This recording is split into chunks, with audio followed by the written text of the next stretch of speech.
was in Italy this fall with my best friend Carol, we went through Tuscany and we had this wonderful soup, and all it was fresh handmade cheese tortellini and a homemade chicken stock. And it was garnished with some fresh spinach and some Parmesan. It was just heavenly. So I tried to recreate it at home. Now, I'm not going to go and make my tortellini by hand. Yes, I've done it, but oh my gosh, too labor intensive. So I am going to use, again, some speed scratch ingredients. It's going to turn out perfect. What you're going to start out with is a big pot and a couple quarts of chicken broth. Now, you can adjust this to your taste. If it's just you and another person, use 1 quart. If you're feeding a crowd, use as much chicken broth as you like. And it can be low sodium, organic, fat-free, whatever you choose. What you're going to do then is we're going to turn it on high. There we go. And let's make sure it's on high.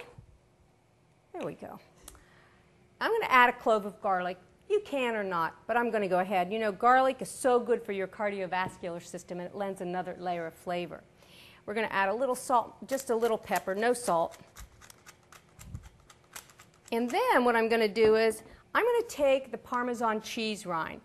Now, Parmesan cheese, Parmigiano Reggiano, is the best Parmesan cheese you can buy. Yes, it's expensive, but you know what? It's so delicious and so tasty.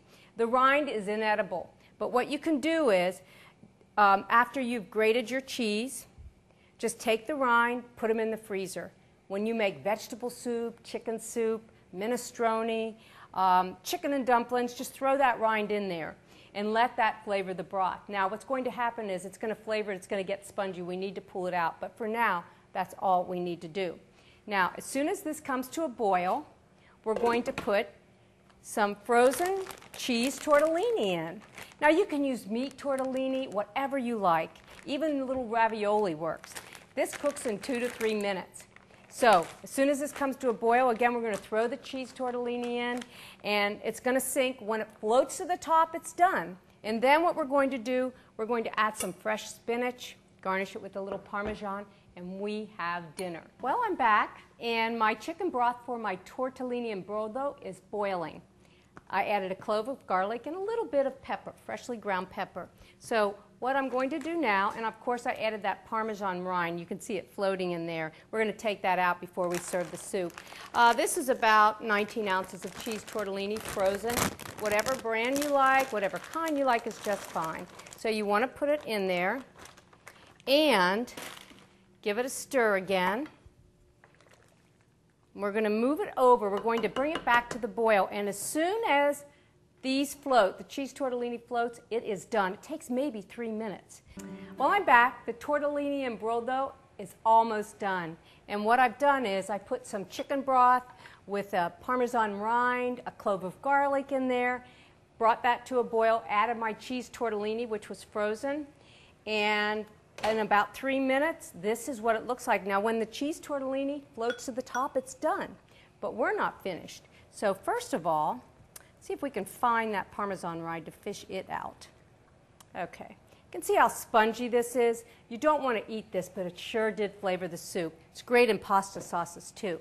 So, and I'm going to leave that one little garlic clove in there. Now what I'm going to do is I'm just going to add lots of fresh spinach. We're going to turn it off. And the residual heat in the pan is going to wilt that spinach just fine. Now, if you wanted, you could put the fresh spinach in the bowl and just ladle the hot broth over. So you've got some options there. Going to stir it up. This looks beautiful. It's healthy. And oh my gosh, it's so filling. Almost as good as what I had in Italy, in Tuscany, with my friend Carol last September.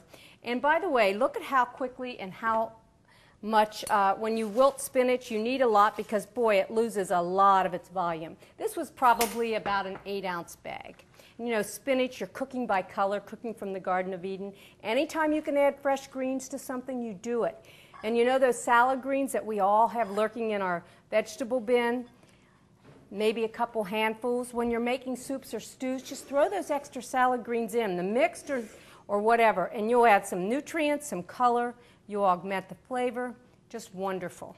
So here we go. Now to gild the lily a little bit, we're going to add a sprinkling of fresh Parmigiano Reggiano.